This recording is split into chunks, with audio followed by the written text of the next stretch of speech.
Hello and welcome to another Arsecast Extra, as always, with James from Gunnerblog. James, good morning to you. Good morning, man. How you doing? I'm good. Welcome back. You're back in England after what must have felt like a long time away. Yeah, a couple of weeks. 2 weeks all in all when you add in the travel. So yeah, it did feel like a long time. Nice to be home. Nice to see the family. And also, this is so British. I landed back on Saturday and I had fish and chips for dinner. I was like, I can't eat any more noodles or rice, or as delicious as it was, I needed to sort of anglify myself. Sure. And I have done. So yeah, all good. Thank you, man. Good to be home. Very good. And you wrote a big piece, about the tour and what happened in Singapore and Hong Kong on a personal sort of level. Any reflections on the experience? I saw your video in Hong Kong, and you're very, I think, what's the word? Affected? Not quite the right word, but the passion of the fans was certainly evident in what you were talking about afterwards. I was struck by that. I mean, I had a great time, and I feel very fortunate, I should say, to be able to have these opportunities to travel with work, in inverted commas, and see places that I probably wouldn't otherwise have seen. Yeah. A bit like yourself, I'm not someone who's particularly inclined to jump on a 14-hour flight if it can be avoided. So as intrigued as I was by places like Singapore and Hong Kong, I'm not sure it's a trip I would have necessarily made kind of voluntarily or off my own back. But I'm very glad I have, and I did, and I met lots of lovely people, many, many Arsenal fans. And Hong Kong in particular, in terms of the sort of match experience, was a really special one. Singapore, there were two games there. Neither was quite full. There was a training session as well, and I think it sort of diluted the demand a bit across those three events, two of which fell during the week as well. Hong Kong, that sold out in minutes, as far as I'm aware. It was a record in Hong Kong for attendance for a football match. And it was a really amazing, electric atmosphere. And yeah, what you referenced in the video was just this idea that pre-kickoff, they play North London forever, and a stadium that's predominantly Arsenal fans, not just from Hong Kong, but from all across Asia, really, who I think had congregated there for this game. Some of those countries predominantly English-speaking, some not, but all together in unison singing North London forever about the streets of North London. It was a pretty powerful thing, and a real reminder of how big this club is, how widespread the fan base is, and how lucky we are to sort of have a little role within that. So it was a very, very cool trip. Some great meals, great times, hanging out with you and Elliot. Exciting from an Arsenal perspective. 2 signings were made while we were out there. There were another 3 signings in the squad. Got to have a chat with Viktor Gyokeres, got to have a chat with Martin Zubimendi, had some time with Mikel Arteta. So all in all, a really good trip. Okay, I want to talk to you a bit about Viktor Gyokeres then, because I think this is quite interesting. You wrote about him in the Athletic, and there is a line in there where you suggest he's sort of like a little bit shy, a little bit reserved, which seems to be a bit at odds with the character that we have seen and expect to see on the pitch. And I do think this is a really fascinating aspect of him as a player, maybe him as a person as well. So I sort of wanted to get your thoughts on that. It might be a case that he's just settling in and getting used to, the media spotlight in England from the English press or whatever. But do you think there's a correlation, let's say, between, his off-pitch character and his on-pitch character, and the fact that he is, relatively speaking, a late bloomer? He's had a roundabout route to the Premier League, started at Brighton and went out on loan and went to Coventry, as we know, then to Portugal. He's back now in England. Do you see any connection between those things? Maybe. I mean, I should probably add as a bit of a caveat, he'd not long been with Arsenal. He'd had a bit of a mad few days where he'd flown out to Singapore, hadn't he, where we were for the game on Sunday, then on to Hong Kong. I think he'd had 1 or 2 sessions with the team. So he may have still been feeling pretty jet-lagged, and fatigued by the whole process. But he was more reserved than I anticipated. I think because the way he's been kind of built up, not so much by himself really, but by social media and the sort of memification of the celebration, it all felt quite sort of extroverted, and like there's this big performative streak there. But I think off the pitch, he appears to be a much more, like I say, reserved character. I mean, I suppose the old cliche would say he does his talking on the pitch, and maybe there is a correlation there to him being a guy who's not necessarily been in this kind of spotlight before. He's been at Brighton, Coventry, obviously went to Portugal, but I don't think he will have ever experienced anything like the scrutiny that he has since signing for Arsenal. Sure. I mean, the day that we spoke to him, he'd just come from doing another interview for CNN. He's done a number of pieces, obviously, for Arsenal since signing for them.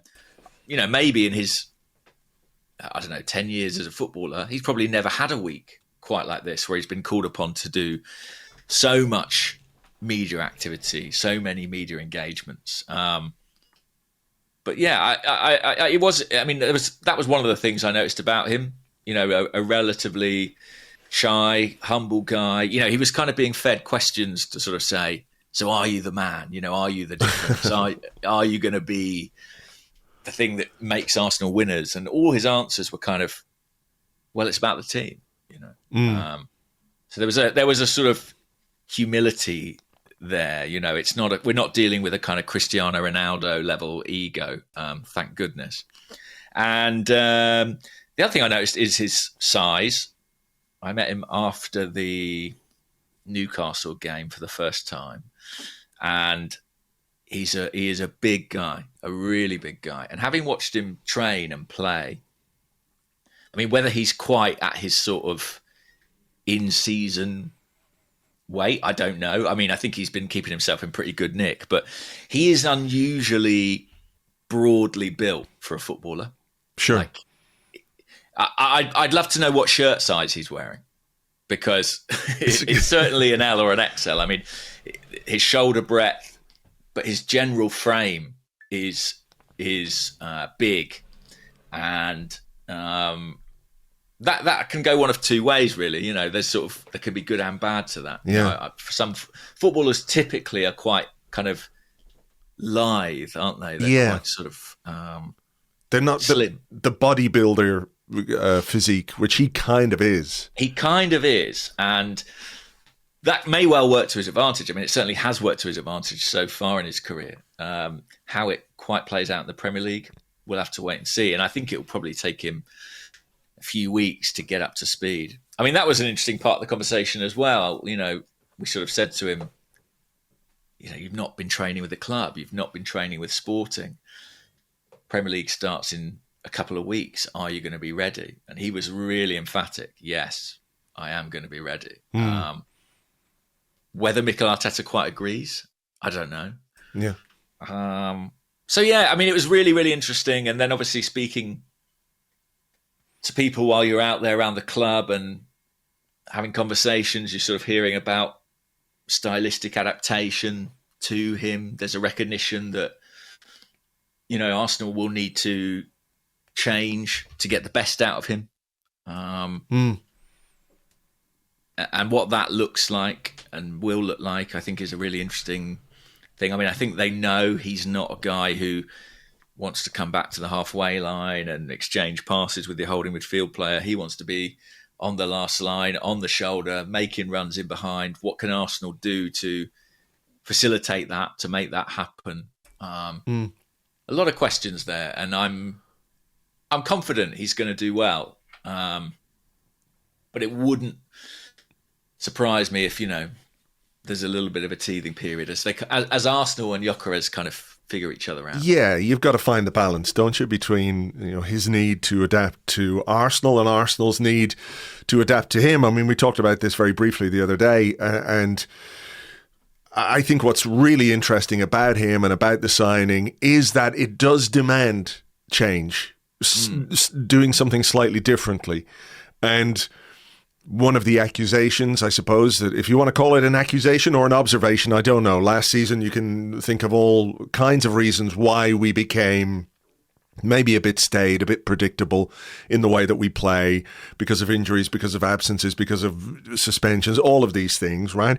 But to go again and to lift the level again in a new season, you do need to do something differently. And by signing a player who literally demands that of you, I'm not saying it's going to be easy, but it does suggest that the manager is open to that and open to doing things a little bit differently, which, some people have said he's not really that guy. He's a bit of a closed book, or he's got one way of doing things. And I don't think that's true. I think we have seen over the course of his tenure at Arsenal, Mikel Arteta has been willing to change and do things a little bit differently. But in this situation, with this signing, with this guy and the spotlight that is on this guy, it is going to be very interesting to see how it happens, how it's implemented, how quickly he adapts, how quickly the other players in this team adapt to him as well.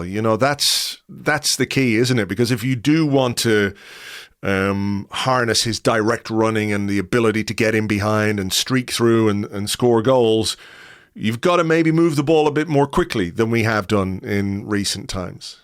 I think so, yeah. And I can't help but think about Erling Haaland's first few months at Manchester City. There are some physical similarities, I think, in terms of the way they're built. And, I remember watching kind of Sky Sports analysis of Haaland making these runs in behind that weren't being found, weren't being picked out. And then by the end of the season, he'd scored, 50 goals or whatever it was. So sure, it may be that it clicks very organically and automatically, but my guess would be that there will be a kind of period of adaptation and making it work. I mean, this week's going to be really interesting because Arsenal have obviously got the two friendlies at home, Villarreal and Athletic Bilbao. Gyökeres, he played 15, 20 minutes the other night against Spurs, but I mean, I think he had only a couple of touches of the ball really. So I'm hoping we'll see a bit more of him across those two games. And I think from that we'll get a picture, won't we, of kind of where he's going to be in time for Old Trafford. Yeah. I think this week is really very interesting. We do have some questions, actually. There was one sort of related to this from Mr. Basquiat, who says, hi, gents. Do you think it's wise for Arteta to try new formations during pre-season, which might allow teams to figure us out before the season starts? Or do you think it should be like an element of surprise so teams don't see us coming? Which I get, but this week, there's two games. I don't know if they will squeeze in another one next week. I doubt it, probably just to keep everyone fit ahead of Old Trafford. They'll just up the intensity. But these two games, if, for example, Singapore and Hong Kong were really about fitness, conditioning, getting everybody together again, the conditions out there, the heat, etc., means I think you're always going to play slightly within yourself. But when you're back on home soil and back at the Emirates, it is a chance to look at performance more than anything else. And look, I saw, and I'm sure you did, some reaction to the Spurs defeat and about what happened in that game, or maybe what didn't happen in that game from an Arsenal perspective. So this week against Villarreal, against Athletic Bilbao in the Emirates Cup on Saturday, I think this will give us an indication about maybe Gyökeres, about Havertz, and maybe one or two other players as well. Yeah, Martin Zubimendi as well. I think it was interesting that he didn't start the Spurs game. I was a bit surprised by that. Maybe we'll see a bit more of him this week. You'd think, if you're thinking of beginning with that Zubimendi, Rice, Odegaard midfield, I think any game time they get between now and Old Trafford is going to be really valuable to them. I mean, I don't think the element of surprise is kind of worth prioritising in this situation. I always think back to, what was it, 2 or 3 summers ago when Arsenal signed Gabriel Jesus and Alexander Zinchenko, and I saw them play against Chelsea in the US, and it was Zinchenko as the inverting left back and Jesus as the number 9, and it was immediately clear that something had clicked, that something had taken a step forward in this team, and lo and behold, they went on to have an absolutely outstanding first half of the campaign. And I think that's where preseason can be so valuable, that you can find the combinations and the chemistry to make sure you hit the ground running in the Premier League. And I think that should be the focus this week, really. I'm sure there'll be lots of minutes handed round to everyone, and I'm really intrigued to see more of Gyökeres. I'm really intrigued to see some of Noni Madueke potentially. Yeah. Was kind of a stock rising, I thought, out of the Spurs game, in that we found ourselves playing against, a relatively deep defence, struggling to break them down, struggling for those one-on-one moments of magic. And he's been bought partly to alleviate that. So I think people will be. It's funny, there was a lot of resistance, wasn't there, to the rumour when it first broke. But I think if he's involved at the Emirates Stadium this week, I think he's going to get A, a really positive reception, and B, I think people are going to be really excited to see what he can bring, and whether he can add just a different dimension, really, to the attacking options we currently have. Do you see him as a viable option for the left? Because this is the big conversation. Yeah. He's played basically his entire career on the right. And that's, I think I looked up the stats where I think if going by what Transfermarkt says is correct, I think he's played 11 times on the left, and like 7 or 8 of those were last season at Chelsea. So he really hasn't played there a great deal. But do you see that, left-footed, quick winger as an option for the left-hand side, as a way of doing things differently? If we're looking at a bit of variation from Arsenal this season, typically we play with a left-footed player on the right, a right-footed player on the left, and that can at times make you a bit narrow, right? Because the tendency is to come inside and use your strong foot, whereas if you've got somebody who can go on the outside, it might be an overlapping fullback, which Ben White is, and plays that way to great effect very often in tandem with Bukayo Saka. Jurriën Timber, not quite so much, but we very, very, very rarely see our left back overlapping at all. So as a way of stretching the pitch, do you think that might have been part of the plan for Mikel Arteta and Andrea Berta when Noni Madueke became available and they decided to do that deal? It seems a bit weird to spend that much money on a guy to be just backup for Bukayo Saka, because that's where he plays. I think Arsenal have been very clear as well that that's not what he is or how he's been viewed within the club. So it does leave that option open, doesn't it, the left-hand side? Yeah, I mean, you have to consider it at this point in time because, the left-hand side, I wouldn't say it's kind of a worry for me. It's not like a negative aspect, but it's maybe not as positive as the right. And I think Gabriel Martinelli for me is a player who I was really hoping would have like an excellent pre-season, and it's not quite happened that way for him. Trossard has shown flashes, but he got injured the other day. Let's talk about his future potentially. And so Madueke on the left, I think, does begin to hold a certain appeal. So that would be, if I was Mikel Arteta and I was kind of making my list of, tactical ideas I want to try across these next 2 friendlies, that would be on there. Because you're right, in Miles Lewis-Skelly, we don't have a fullback who overlaps particularly. Declan Rice, I think, the way we currently play often gets forced out into those sort of wider left channels, which doesn't hugely suit him. It's not like when we had Granit Xhaka in that role and he, was comfortable kind of going to the byline occasionally and whipping balls across with his left foot or cutting balls back to the edge of the box. That's tougher for Rice on his weak side. So yeah, I think Madueke on the left, maybe. I mean, I know a lot of people obviously still hoping for more in the market. And that would certainly be an area that I think a lot of people would be looking at. But until that comes to pass, yeah, I think it probably is worth a look. What do you think? Yeah, I would be curious to see if it's something he goes for and how effective it might be, you know. Again, just by sheer virtue of it being different from what we already have. You know, I think it's quite interesting when you look at some of the positions. Trossard and Martinelli, both right-footed, playing on the left, but very different, right, in terms of how they play and what they can bring.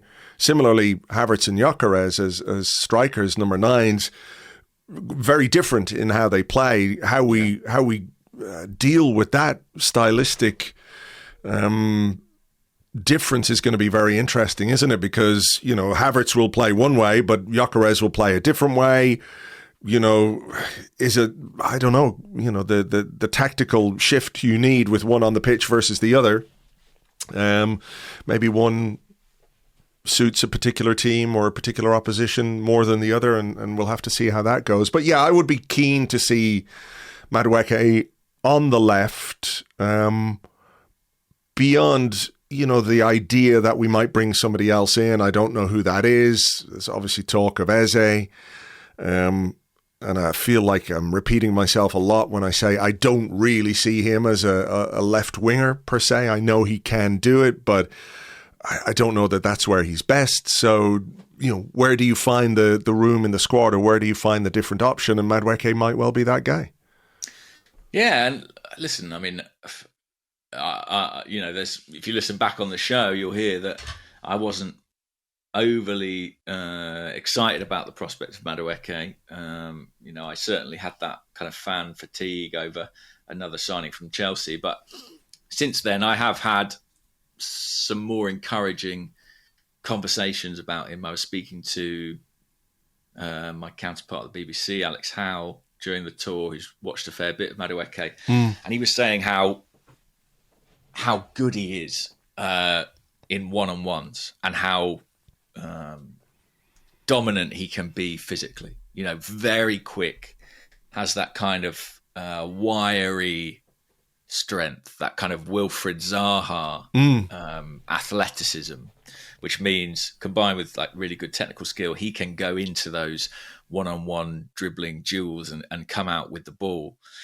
And I have to say, like, you know, it's piqued my interest. I'm curious to see what he can bring. He's a high volume shooter, for want of a better way of putting it. And that is maybe something that people have talked about Arsenal not doing enough, maybe looking for the perfect opportunity to take a shot. He is more than willing to pull the trigger. Yeah. So, yeah, I think he came back into Colney a little bit early, cut short his holidays, didn't take everything he was offered by the club, essentially, in terms of time off, because he wants to be involved as soon as possible. So I think they think they've struck a balance there between kind of rest and recuperation and getting him involved. So yeah, I'm really intrigued by him and what he might bring. And on Eze, yeah, I mean, you say you don't really see him as a left winger. From the bits and pieces I'm hearing, I'm not sure the club really see him that way either. If you think about Mikel Arteta's kind of game model, he's not necessarily an obvious fit in that left-hand side. I mean, I think you can argue he's not really an obvious fit for Mikel Arteta's game model in any position.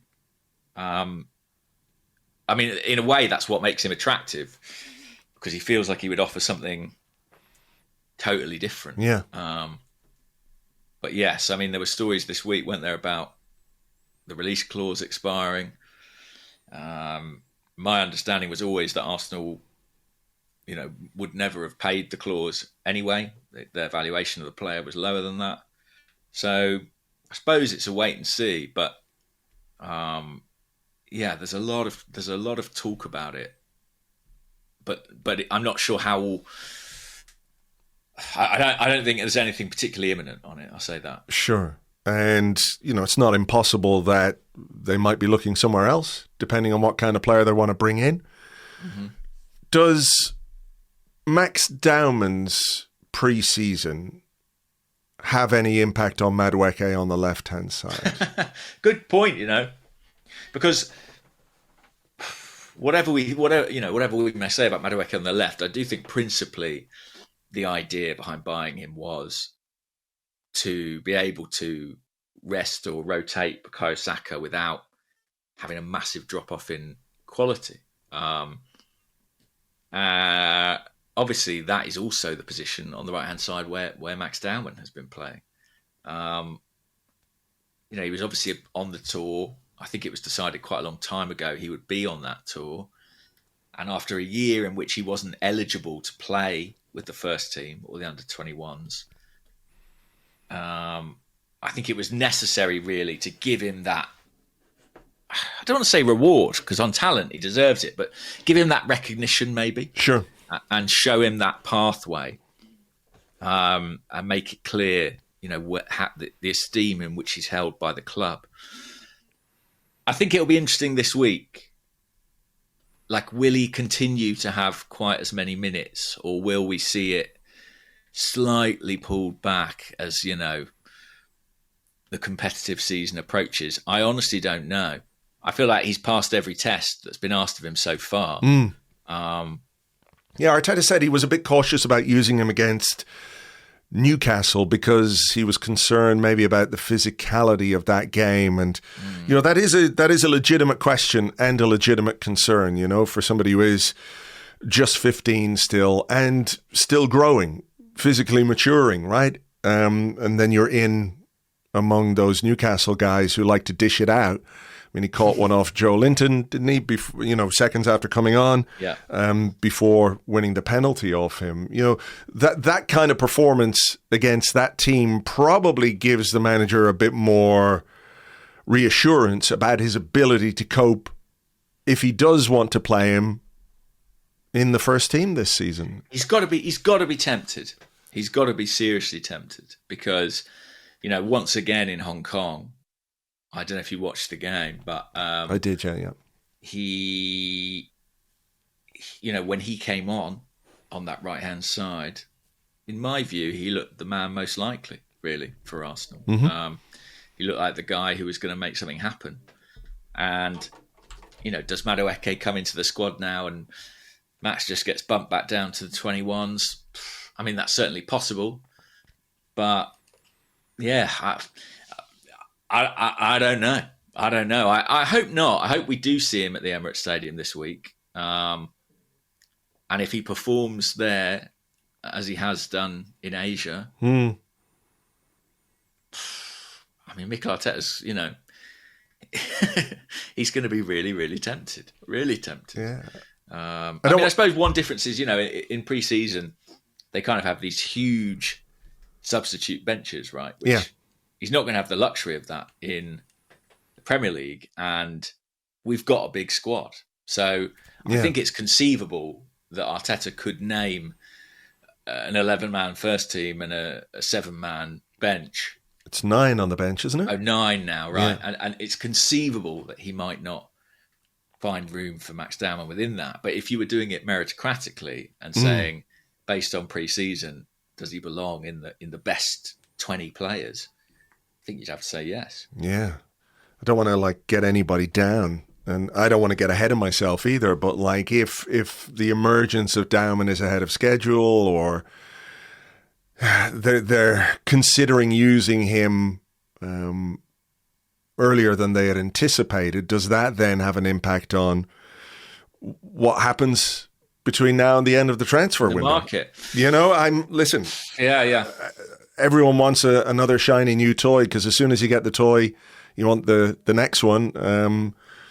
And there is a way to go. And I think we talked, didn't we, about maybe reacting to what other clubs are doing. But listen, I don't want to say a 15-year-old is going to be the guy who's going to come on and help this club reach the promised land, etc., etc. But if they really are convinced by his talent and really want to give him that opportunity, does another signing get in the way of that? You know, that whole pathway discussion that's been had, you know, players like Ethan, for example, you know, with Fabio Vieira last season.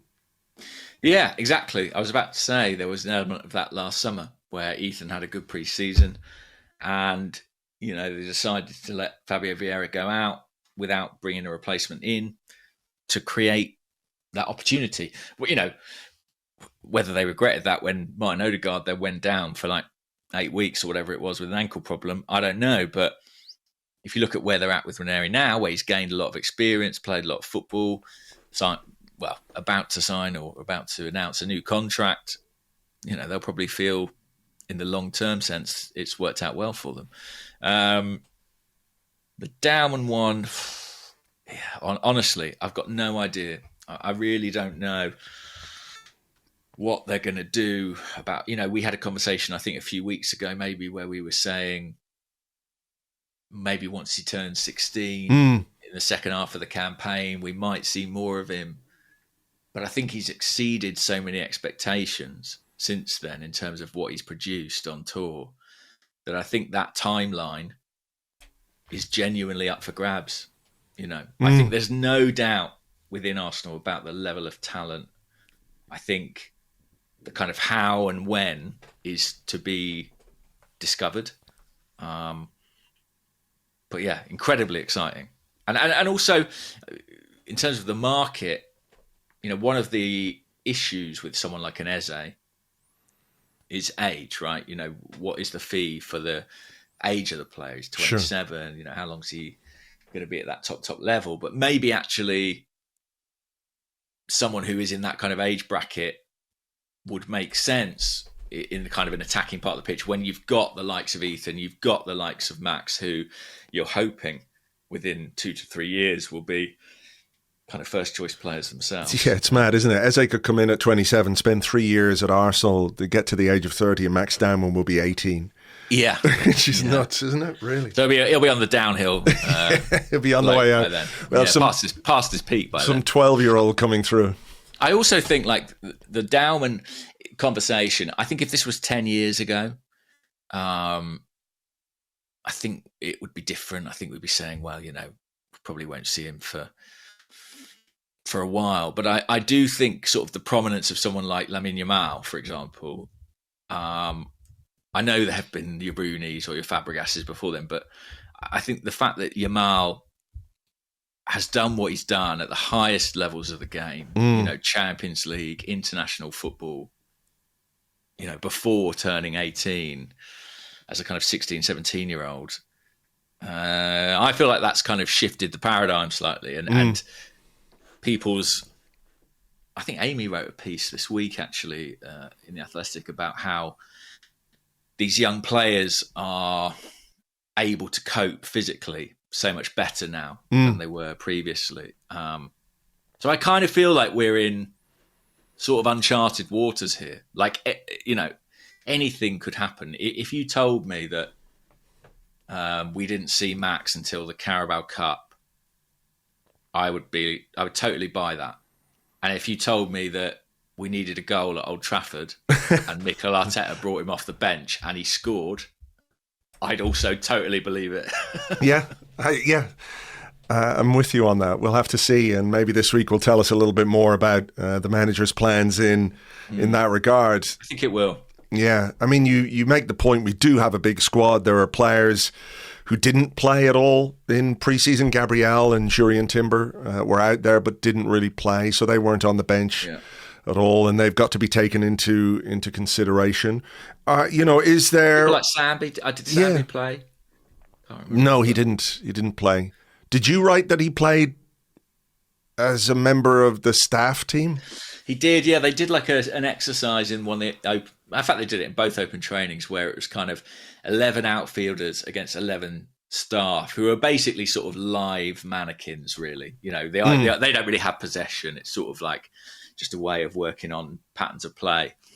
And I did spot that poor old Sambi had to go on one of the staff teams because, essentially making up the numbers. He put an Instagram post out, actually. What did it say? I thought the caption was really interesting. Fuck this shit. Well, it could have been, and it wasn't. It was, here you go. No, it's gone, I think. Oh, that's so interesting. Maybe he changed it. It was something about like never giving up, or sure. It was something like, that's so weird. It's gone. I'll show you guys. Yeah, it was something like, this is bad radio, but I feel like I've either dreamt this. It was something to the effect of like, working hard and not giving up. Right. And whether that means in terms of his Arsenal career, I'm not so sure. But I do. Obviously, he needs a move, I think. Is that where we are now in this part of the window as well? When we talk about a big squad, there is depth, there is redundancy, but there's also a bit of surplus as well, isn't there? So Andrea Berta has been given lots of props and kudos for the work he's done in terms of bringing players in. He's the guy in the spotlight in that regard. We know it's a collective effort, but he's the guy who stands beside these footballers looking very, very small and gets his picture taken with them and then stands up in one of the pictures. Have you noticed that? Like he makes the player sit down and then he stands up so he's bigger than the player. Right. I don't know if that's still a Rishi Sunak trick. That but is a bit of the focus in the market now going to be on players who are going out. I mean, I've seen a story about Trossard and Brentford. I don't quite know if there's anything in that. We don't know what sort of injury he has that he picked up in the Spurs game either, whether it's serious or not serious or just something minor. But, you look at, I think Zinchenko's been linked. Reece Nelson has been linked as well with a move to Fulham. Albert Sambi-Lokonga, Fabio Vieira. This part of the transfer window now, having done 6 deals and 6 incoming deals, I don't want to get anybody mad at you, so we won't say that Arsenal have to sell in order to buy again, right? But if you do sell a few of those players, it does maybe make it easier for you to spend again if you're willing to do that. Yeah, I mean, do Arsenal have to sell? Let's set that aside. Do Arsenal want to sell? Yes.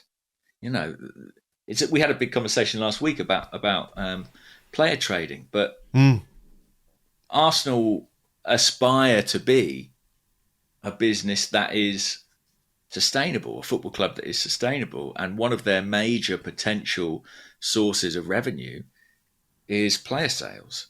And I do think it's an area where their rivals are better at it. I mean, I think I saw a story the other day about another kid going out of Liverpool for 15 million.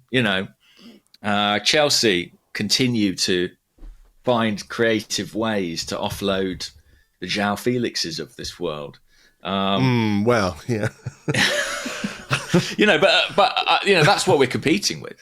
And so do Arsenal have to sell? Maybe. But do they want to sell? Yeah. And I think there will be a bit of focus put on that in what remains of the window. All the names you listed, Carl Hayne, you'd throw into that conversation. There's some talk, isn't there, about Jakub Kiwior potentially. I mean, we didn't really talk about Timber and Gabriel because we got distracted by Sambi, but I have to say I'd find it a bit odd to let Kiwior go at a time when Gabriel and Calafiori are both out.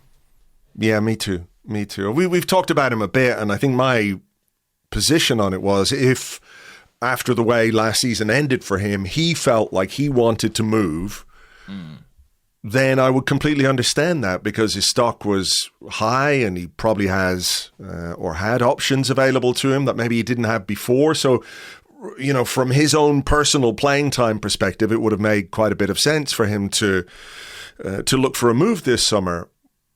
As you say, though, Gabriel coming back from a big hamstring injury, Calafiori yet to convince us that he can stay fit for a prolonged period, and then the other option that you have in central defence is Kivior, but Christian Mosquera, who's going to need some time to settle in a bit as well, so maybe you don't want to ask too much of him. It's not inconceivable, I suppose, that Kivior could be starting the season. I know Gabriel has sort of played down any suggestion that there's anything serious going on. I don't think they were risking him out in Singapore and Hong Kong, but it's a long time since he played a competitive game of football. He hasn't played yet in preseason. Our 2 games this week or 45 minutes, is that enough for him to be ready for Old Trafford? I'm not 100% sure. So I think Kivior staying makes a lot of sense now from an Arsenal perspective. And, against, an opponent that's likely to be in a relegation battle, is it worth the risk? There's any way you can rotate. I mean, United, we hear, I've been sort of keeping one eye on their pre-season, and there is some talk that they look a bit better than last year. I mean, that's not hard, really. It's a low bar. Yeah, it's a low bar.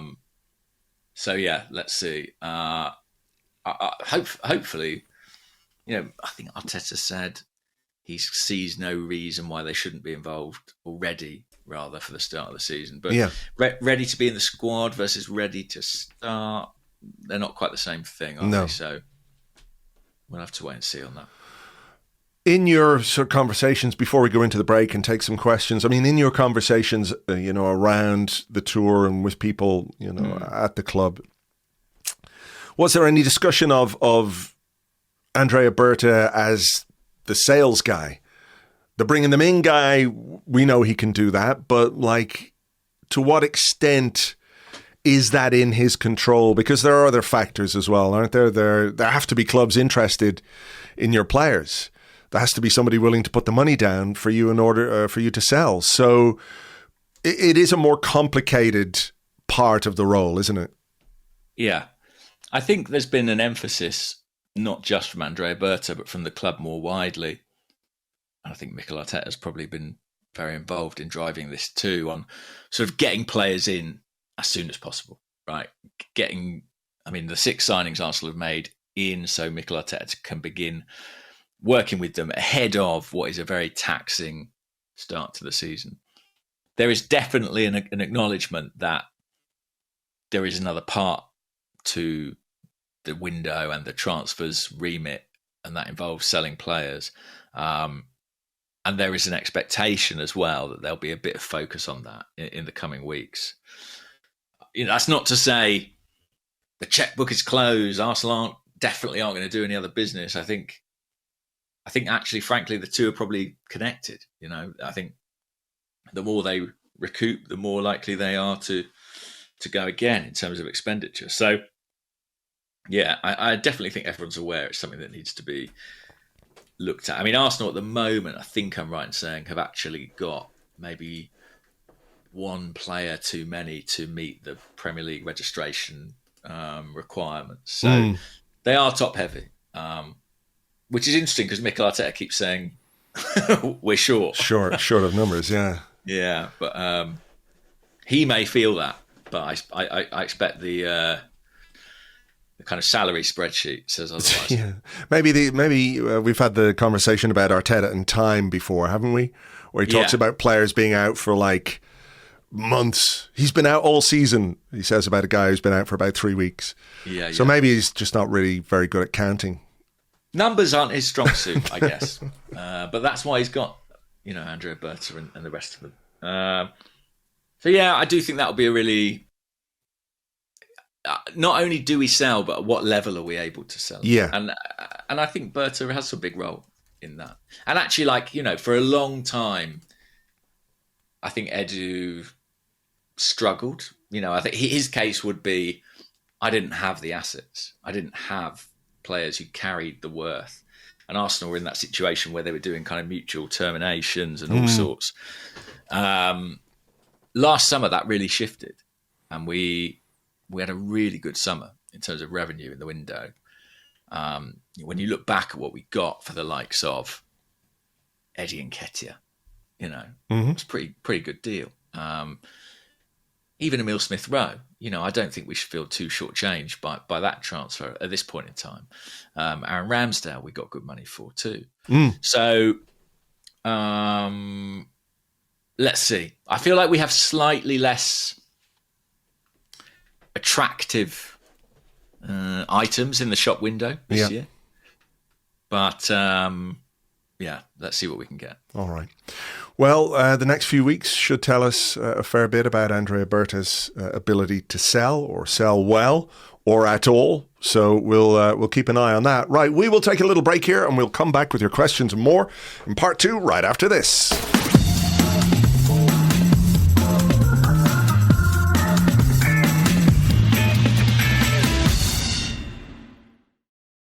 Welcome back to the Arsecast Extra. This is part 2 of the show where we answer the questions that you send to us on Blue Sky at gunnerblog.bsky.social and also at arseblog.com, which is the handle on Blue Sky.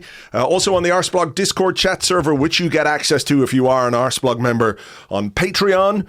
Just to let you know, our Fantasy Football League has launched exclusively for our Patreon members. Big prizes in there, €1,000 for our first prize. There's all kinds of other prizes as well. Cash prizes for 1, 2, and 3. There's a prize for finishing last for the people who want to put the effort into doing that. There's a cup competition as well this season, which there hasn't been before. So if you fancy getting involved, it's patreon.com/Arseblog. When the season begins, all the content ramps up over there as well. So patreon.com/Arseblog. Are you going to do fantasy football this year, James? Or? I am, I was terrible last season. Absolutely awful. I'm usually all right at it, but last year, my team basically became a ghost ship because by about November, I was out of the race. Maybe I'll go for the finishing bottom. Maybe I'm better suited to that. Yeah, I was doing quite well at that one season, and then I kind of forgot, and then somebody on the Discord fucking was much worse than I was. So I couldn't even finish last in my own fantasy football thing. So I'll pick a team, and I think I'll just leave it and see where it ends up. I've got too much other stuff to do than worry about fantasy football, Yeah.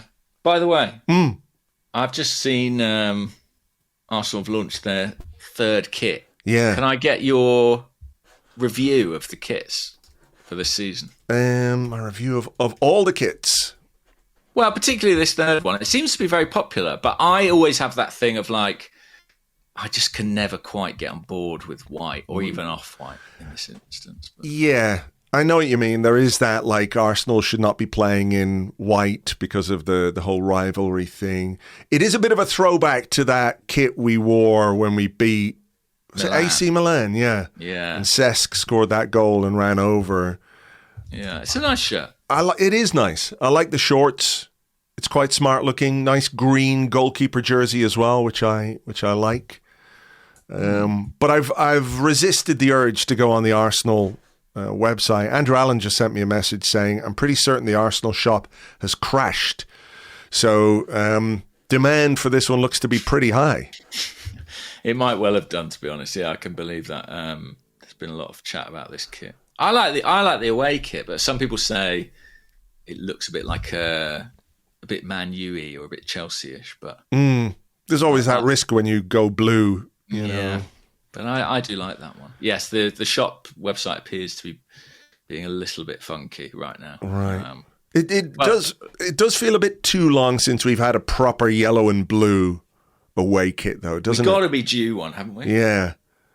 I like the home kit, and I quite like the away kit as well. I saw quite a few people out in Singapore wearing it, and it wears well, But I do hanker for the yellow and blue. It's just traditional, I guess. I agree. Yeah. Totally agree. Okay, questions. Yes. Let me start with this one from Blue Sky, from bunge1976.bsky.social. He says, there's lots of discussion around release clauses this summer. Are they used by clubs to retain their best talent or cash in on valuable assets? Are there any clauses in our players' contracts, and will Saliba, Saka's potential new contracts include them? It doesn't feel like something Arsenal have ever really engaged in.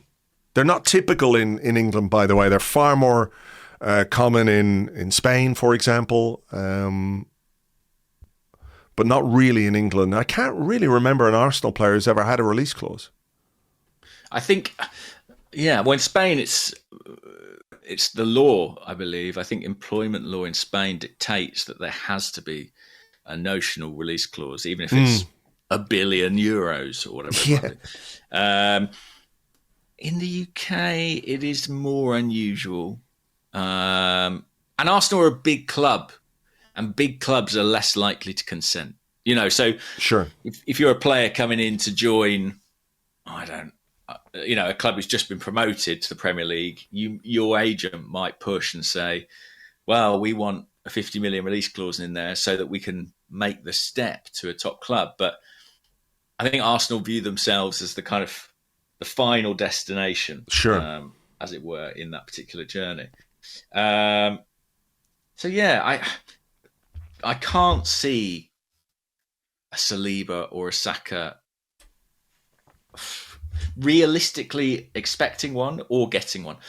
There is some suggestion, and I haven't verified this personally, that that may have been part of the Benjamin Sesko negotiations. He wanted a release clause. I've heard that suggestion, but as I say, don't aggregate it or anything, because it's not gospel. It's just sort of a rumour that I've heard going around and other people saying. Arsenal, I don't think would have liked that. I'm just trying to think of if there's any player in recent memory who might have had one at Arsenal. Can you think of anybody at all? No. I can't either. No. So, would Saka and Saliba ask for one? Maybe they'd ask, but I don't think they'd get it. Yeah. I don't think they'd get it. But it's interesting that we've been involved in deals this summer relating to release clauses. I mean, and in most cases we haven't paid it. So, like Zubimendi, we didn't pay the clause. We paid over the clause. Gyökeres, we paid under the clause.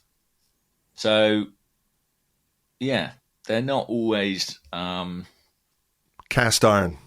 Exactly. And look at what happened with Morgan Gibbs-White. I mean, I always often think of Luis Suarez as being the other prominent example of that, where, technically we triggered a clause, but Liverpool basically said no. And I think, as Morgan Gibbs-White found, these things are quite tricky, in this country at least, to legally enforce. And I think you have to, as a player, if you're sort of prepared to take that all the way, it's probably quite a lengthy and expensive process, involving a lot of arbitration.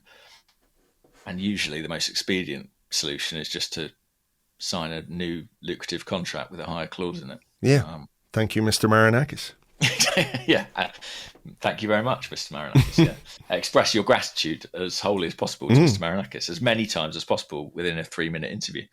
But yeah, I think Arsenal, in the case of Zubimendi, the existence of the clause certainly helped get a deal done. And so I imagine Arsenal and Berta will be kind of scouring Europe for more information about those types of deals. But then you get a case like the Eze one, where he's got a clause, but Arsenal say, no thanks, that's too high for us. Yeah. Yeah, so we shall see. He had a clause. It's expired now, isn't it? Yeah, I think so. I think it's gone.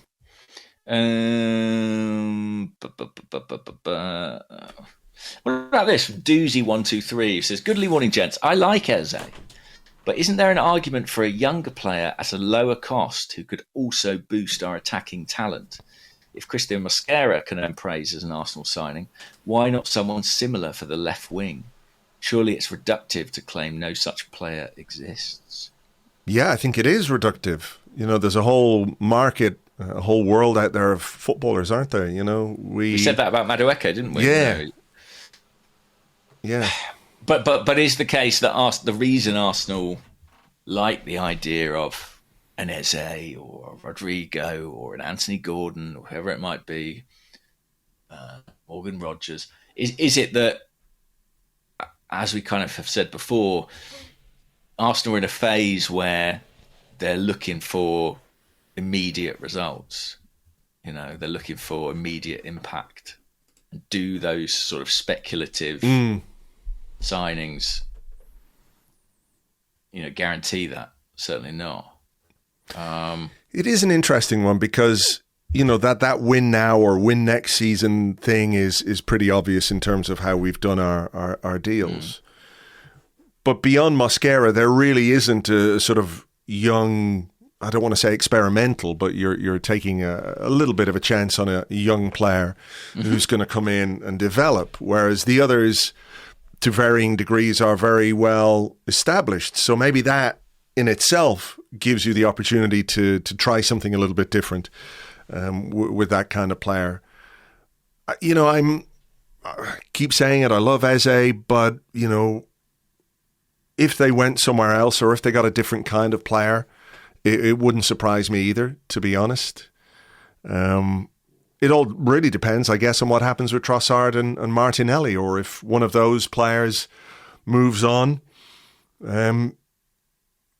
I don't know how we bring in somebody else without moving one of those two, because that seems to be where the focus is, you know, on a left-sided player or somebody who can play on the left-hand side. Certainly in terms of the discussions that people are having about the signing they'd like Arsenal to make, it is that player. Is a left winger, is an upgrade, it's got to be better than Martinelli, got to be better than Trossard. Who that is, where they're going to come from, how much they're going to cost, I don't know. There don't appear to be a whole list of candidates or names being mentioned beyond the ones that you just listed there, all of whom would be pretty expensive. Yeah. Ademola Lookman is another name they've looked at, but again, you know, 28, I think he is, remarkably. I find that so surprising because he was like a young player when he was in England, and I forgot that he sort of continues to age even when he's playing in other countries.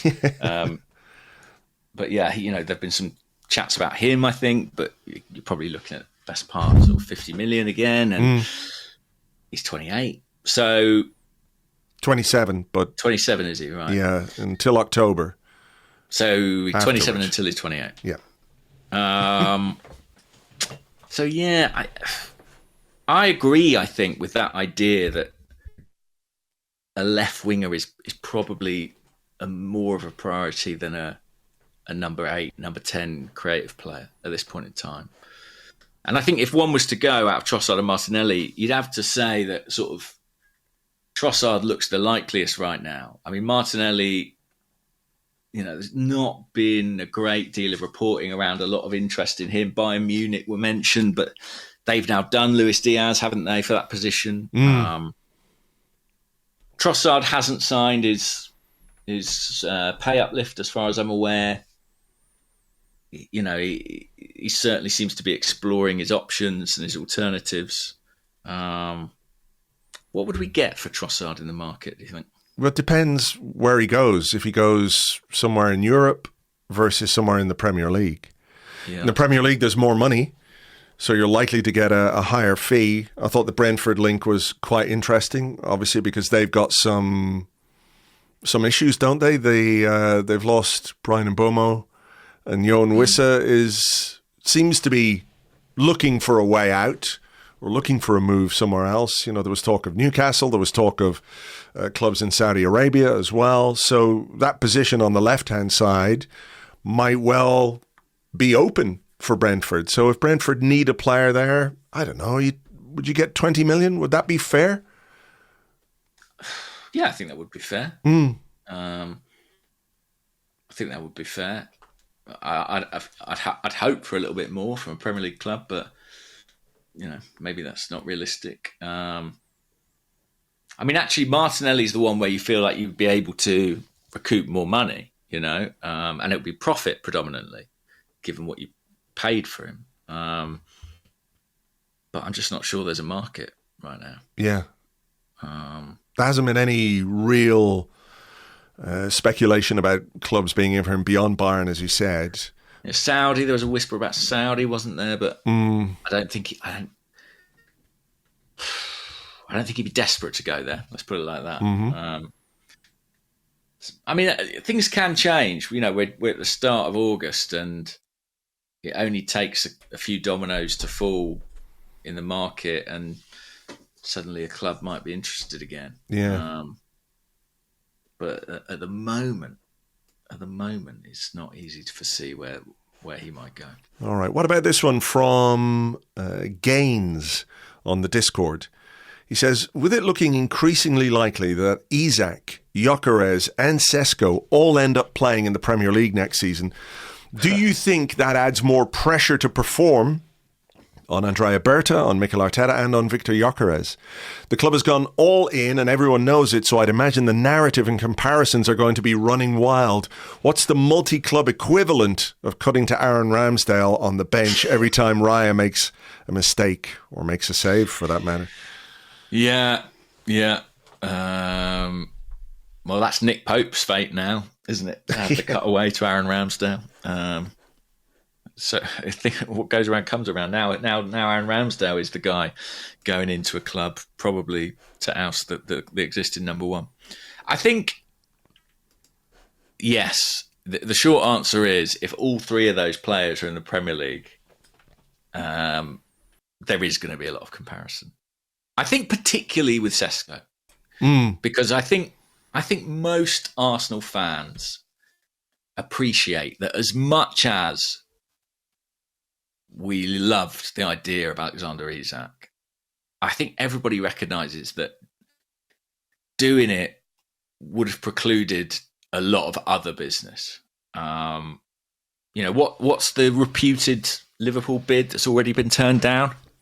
110 plus add-ons, was it? I mean, I think if Isak happens, I think it's going to be between 130 and 150, the number.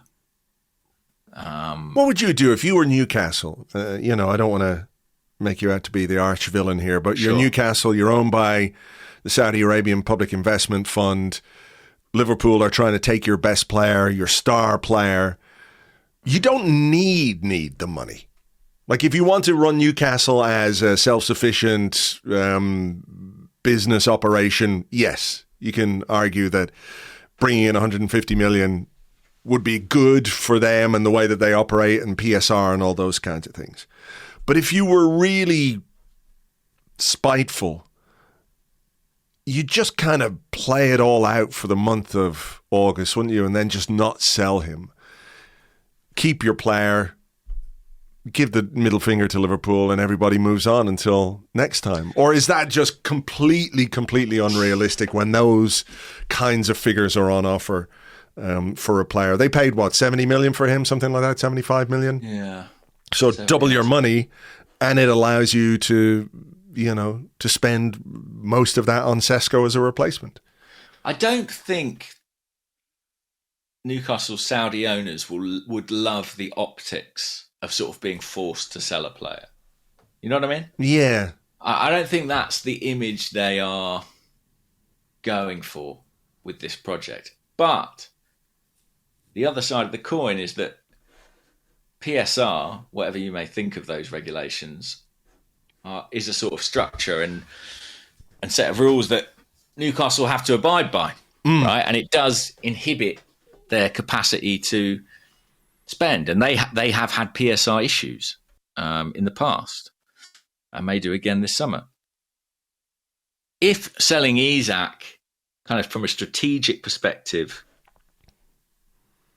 grants you 3 summers where you're going to be okay and you're going to be able to continue to spend and improve the team, maybe it becomes more attractive. I mean, I'm curious to see. He's supposed to join up with training, isn't he? Isak? Yeah, soon. He had been away in Spain. I mean, we did have other questions. Black Olive 44 on the Discord. What do you make of the possible trayer plating between PIF clubs and Liverpool at the moment? It looks like another possible transfer loophole the Premier League has to deal with. A little bit of Googling suggests that FSG, the owners of Liverpool, have been in discussions with Saudi Arabia over investments into their franchises in the US. You know, again, not accusing anybody of anything, but it's murky. It's murky, isn't it? You know, a bit like spoke about Chelsea. Chelsea, yeah. Some of their links to other clubs. When investment firms and private investment funds and ownership and who has invested in what is all quite opaque, and you don't really know to what extent things are linked. When you see certain deals like, let's say, a Saudi Arabian club going in for Darwin Núñez, paying Liverpool a huge chunk of money for Núñez, which allows them to then spend the money on Alexander Isak, even if Newcastle don't want to sell or don't want to have that reputation of being pushed around. The whole thing is being facilitated by a circular money go round, if that's the right way of putting it. Possibly, yeah. Possibly, yeah. Yeah, that is a murky business. And I'm not an expert in it, frankly. I'm just reading that Isak apparently did return to training with Newcastle this morning, which feels like a big moment in the saga, to be honest with you. You know, it's something Gyökeres refused to do with Sporting. And he obviously got his move in the end. Did you watch the video? There was a video doing the rounds of Gyökeres. It was a Swedish one, yeah. I've seen clips. I've not actually watched the whole thing. I tried to watch it on YouTube, but after about 8 minutes, the subtitles go out of sync, and it all gets a bit confusing, and it scrambled my brain. But What can you give me the summary? Well, his agent said he was a bit grumpy at times. The gentleman's agreement apparently was written down, but it would have taken a long time to legally enforce. Right. Gyökeres himself was pretty much straight down the line. Pretty much everything he said, publicly with you, with Arsenal, all those kinds of things. So it was quite interesting for the 8 minutes that I could watch it. But yeah, it is one of those things. Like, we're sitting here as Arsenal fans going, well, some people are saying it's great that he did that. It showed how much he wanted to join Arsenal. Look, it might be the way Sporting operate. At the same time, if it's one of your players, you're really not happy if they behave like that to push a move. So I don't know whether Isak has been, told to play it nice, and that might make the deal easier to do. If he returns and fulfills his contractual obligations, maybe it's easier for that deal to get done rather than him sort of going on strike and it becoming a really unpleasant situation. Yeah. And as for Sesko, I mean, if Isak does stay at Newcastle, I can't see him going there. I think that improves the chances of him ending up at Old Trafford. Could it really be Sesko versus Gyökeres on the opening weekend of the Premier League season? Narrative overload. Yeah, big time. Well, but there's a lot of money. I mean, I actually think, I don't know what your reaction was, but Sesko, Newcastle made an offer, I believe, that was rejected. What was the offer? I'm sure I saw it was like 75 plus 5 million euros. Right. Turned down. I think that gives you a sense of like what they were looking for, yeah. What they were looking for. And when you look at what Arsenal paid for Gyökeres, Arsenal's rationale was we're paying a lower fee for a proven player. I think a lot of fans will sort of concur with that thinking. Sesko may be everything people say. He may be Haaland 2.0. He may be the future of the centre forward position, but no one can know that. And it's an awful lot of money to pay on that promise. Well, it'll all be played out over the course of the season, and value is relative to what that player produces for you, you know? Of course. And Sesko, what you would say about that deal is I feel like if in 2 or 3 years he hasn't quite fulfilled expectation, he probably retains more value in a way that you know, at Gyökeres' age, he may not. But it's going to be an ongoing. I can already foresee the kind of, you know, the charts, the data overlays of Sesko versus Gyökeres versus Isak. It's going to be, a kind of a beat that accompanies the entire campaign, I suspect. Yeah. What else have we got? Highlights of the tour. We kind of did that. Barefoot Kicker. I love a bit of negativity on the show. Okay. Barefoot Kicker says, what are you not looking forward to for the new season? And then they say, I'm already dreading the Martinelli scapegoating that seemed inevitable.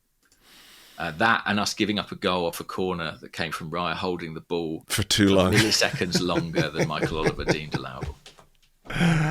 Is that something the refs are looking to enforce? Then? Yeah, this is the new edict, I think. You know, 8 seconds, the goalkeeper, if he doesn't move the ball, they can give a corner.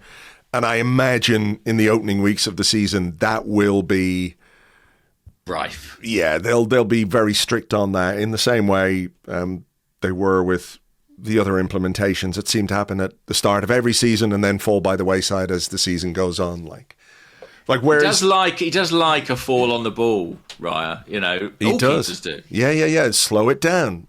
You know, you can just get organised. I mean, I'm curious as to whether or not that might be something we look to use as a way of setting Gyökeres free. Yeah. I don't know if we're thinking about ways that we can be a little bit different. What am I not looking forward to? I mean, I'm not looking particularly forward to what we just discussed, the endless centre-forward comparison. Yeah. I'm not. I mean, I can turn it off and not pay attention to it, but it is sort of prevalent and invasive. But the TV coverage, I just feel like it's going to. It's sort of been going in one direction for a little while, and I feel like it's going to increasingly go in that direction, where everything becomes very memeified or snipped for social media, those kinds of things. But like I said, you can turn the TV off, but you can't escape them. You know, when you're online, you just can't escape those things. I'm not looking forward to like the first defeat, which will inevitably happen. Oh man, the fallout from that. Fallout. Well, listen, if it's next May, fine, I'll take it. But you know, if it's a couple of weeks from now, I'm not looking forward to that either. Is there anything else? I think if you're a sort of very partisan, I think for Arsenal fans, I think the media scrutiny on this season is going to be quite intense. I say that because obviously you've got the situation of Arsenal not having won silverware in recent seasons, and I think, to be fair, like I'm not being critical of the wider media. I think it's fair and reasonable to kind of say it's time for that to change. When you look at the expenditure, when you look at how close they've come, when you look at the group of players they've assembled, you know, I think that's natural that level of scrutiny will be there. But I think it could make for quite a fractious atmosphere at times. I think Mikel Arteta will come under big pressure. Especially if it's not going well. If it's going well, I think the questions will still be there, because it's not quite sort of Ange Postecoglou. You know, he hasn't come out and said, I always win something in my 6th season yet. yet. There's still time on the eve of the season for his final press conference before United. But there is that sort of sense of weight and expectation. And I think inside Arsenal, like, you know, from the supporters, there's a lot of expectation. But I think externally, there's a lot of pressure and maybe a slight sense of people, I don't know, waiting for him to fail. I've spoken before about how he's not necessarily the most popular manager in football. Sure. Yeah, no, I think that's right. And I think that there is pressure and there is expectation. And when the club has done what it's done this summer, which has made it very clear that they're out to win now, they're out to take that final step, right? Yeah. 3 successive seasons finishing second. Listen, you know, it is frustrating, and it is, you know, people measure success through trophies. There's no question about that. We're sort of a long way from some of the worst teams and squads and performances and inconsistencies that we've had. So it's worth remembering that as well. But yes, there is that pressure, and there is that external pressure to produce and to win silverware. Because I think ultimately what it might boil down to is, some people might say, well, Arsenal didn't have the talent or the quality to win those trophies. Some people might frame it in a different way and say that the manager wasn't able to get the best group of players that Arsenal have had for a long time over the line when it comes to the Premier League. So there's 2 ways of looking at that things. I think how Arteta himself deals with that pressure or embraces that pressure or that challenge, I think will be a fascinating aspect of this season, because, you know, he's very cool, very collected, speaks well in public, but he can't be blind or deaf to those expectations and those pressures, right? Maybe he can brush them off. You know, he can say, well, who cares what Gary Neville says, or who cares what Roy Keane says, or whoever else? But he's aware of it, right? He is. And actually, I've been very impressed and encouraged by the way he's kind of answered questions on it during the tour. You know, he kind of took the line that if there is pressure, it's a privilege, because it comes from a place of expectation and belief. If there's pressure, it's because people think we're capable. And I thought that was a really smart framing of it. But, you know, he's got to keep that up for like 9 months. So we shall see. Yeah, and like I say, that's not to sort of say, oh, the media narrative is so unreasonable, because I don't think it's unreasonable to say that Arsenal kind of need to win something this year. And then I think as well, like, you know, in terms of things I'm not looking forward to, you know, there may be a trial relating to one of our former players that might play out quite publicly, which could be, you know, tricky as well. So there are things that, you know, that I'm less excited about, but I'm also really looking forward to, you know, watching some football matches. Yeah, for sure. I mean, the other one that struck me was like the halftime interview stuff with substitutes and you know, those kinds of dressing room access stuff, which I really, really don't want any part of, but they're going to get foisted upon us by the broadcasters. Like you, though, I'm slightly nervous about this new season, but I'm also excited because, as we have said, Arsenal have gone all in. We have bought the striker. We've brought in some good players, and last season was not where we wanted it to be, but the previous 2 seasons were very good, and I'm hopeful that, you know, we can really, really compete and really challenge again this season. I think the squad depth is there. I think there has to be as well within this group of players, not just the players who have joined, but the players who have finished second 3 seasons in a row. They must be absolutely desperate as well to make that right, to put that right, to not be seen or considered runners up. You know, I think that is a real really interesting driving force for the season ahead. You know, these players want it too. You know, we know the manager is desperate for success and desperate for silverware, but I think these players are as well.